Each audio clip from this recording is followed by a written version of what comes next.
Tuesdays! Welcome to GMAT Tuesday. As you can see, I'm all dressed up for the holidays. Looking pretty awesome, I think. So, let's see if we can get down to business here. If I can get out of all of this tinsel. Oh man. Ooh, it's coming off. It's coming off. So, today, I need to go this way. Today we're going to talk about the physiology of taking tests. So, not so much about the test prep, although I would say this is equally as important. And this is the stuff that people neglect. Everyone's out there doing practice problems, watching lesson videos, reading books, but forget about some of the core aspects of just what it means to be healthy and at your best. And so I have 6 things to talk about. Below the video, there's going to be tons of links to a lot of these ideas so you can read more about them. So I can't go too in depth here, but you can do more research and more reading after the video. So, first important thing, if you want to be at your best, do your best on the test, eat well. That means don't eat this place's food or any place's food that's like this. Hamburgers, hot dogs, french fries, soda, Red Bull, highly caffeinated drinks, lots of sugar, not good. It's not going to help you to perform well. Drink lots of water, eat fresh vegetables, have a bowl of rice. That's what that is, rice. I heard a good tip, it's actually in a good food book, that they suggested eating only food that's on the outer perimeter of the supermarket. Don't go into the inside of the supermarket. All the fresh vegetables and healthy things tend to be on the outer rim of the supermarket. So, eat well. Second, get plenty of rest. Rest well as well. You can't perform your best if you're only getting 4 hours of sleep. You're going to be prone to mistakes, and you're not going to be able to perform at your best. So, we recommend getting 8 hours of sleep every night. Even if you feel like you should cram and you're not going to be studying, you need to get your REM sleep. Remember, resting and actually sleeping is an important way of incorporating new things that you've learned. It's a main factor in the forming of memories. And so if you want to form memories around those practice problems that you've been working on or around new exponent rules that you just learned, make sure you get a full night's sleep.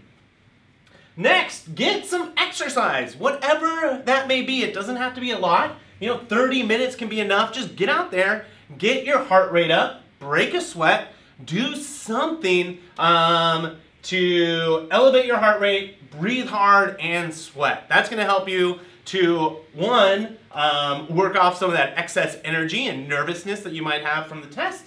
And 2, you're actually going to be able to focus better once you've exercised. You'll actually be priming your brain to learn. Next, good posture. This is one of those things that, your parents told you when you were a kid, like sit up straight, and you're like, I don't want to sit up straight. Why do I have to sit up straight? And it actually matters. I mean, imagine if I did GMAT Tuesdays like this all the time. Would you think that I had good advice or that I was feeling good? No. I look really uncomfortable. Stand up straight, sit up straight. When you hold your arms up in the air like this, how can you not feel like you're being successful? Yeah. So, make sure to have good posture when you're studying, when you're taking the test, sit up straight. It's going to actually make you feel better. And if you are feeling stressed and anxiety, you're going to tense up and your shoulders are going to do this, and it's like this physical reaction that you're having. So the stress penetrates your body. And so one of the ways that you can break that stress is thinking about your posture and also thinking about this next thing. Breathe. Take deep breaths. If you're feeling stressed, if you're feeling anxious, if it's test day and you're feeling very nervous, take a moment, pause, and just notice the air passing through your nostrils and into your lungs.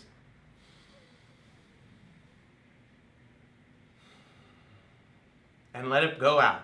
And do that a couple times. Again, stress and anxiety, that is something that is triggered physically in your body. And you can actually counter it with breath. Taking deep breaths will change the physiology and will lead to you feeling more calm and more in control. And so just remember, if you're feeling stressed, take a moment. You can close your eyes even during the test.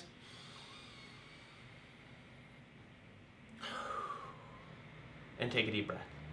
Finally, the last point, which is something that, is not going to make drastic changes if you just start doing it the day of the test, but this is something that I would recommend you read up about: mindfulness. Mindfulness is defined in many different ways. People describe it in many different ways. I like to think of it as just noticing the things around you without any judgment.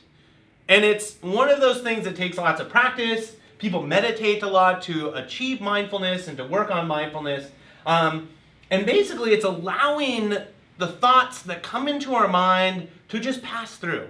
Many times we get caught up in these ideas of how we're not good at a certain type of problem, or we start thinking about how we might have missed a problem, then we can't think about the next problem.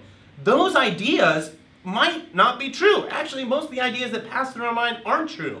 They're just thoughts. And so if you can work on being mindful, you'll notice those thoughts come into your mind and then just let them go. Breathe while you do this so that you can focus on the problem at hand. A good metaphor to think of is, imagine you're like on a cliff and someone releases a balloon at the bottom of the cliff. And the balloon's like really small. And you see it, and it grows and grows as it gets closer, and then when it's right in front of you, it's really big, and then it keeps on going into the sky and gets smaller and smaller and smaller and then disappears. So think of your thoughts like that. See them rise in front of you, separate yourself from them, and then go and take the test. Focus on those problems that are in front of you, take deep breaths, and you'll do fine. All right, be excellent to the universe, and I'll see you next week.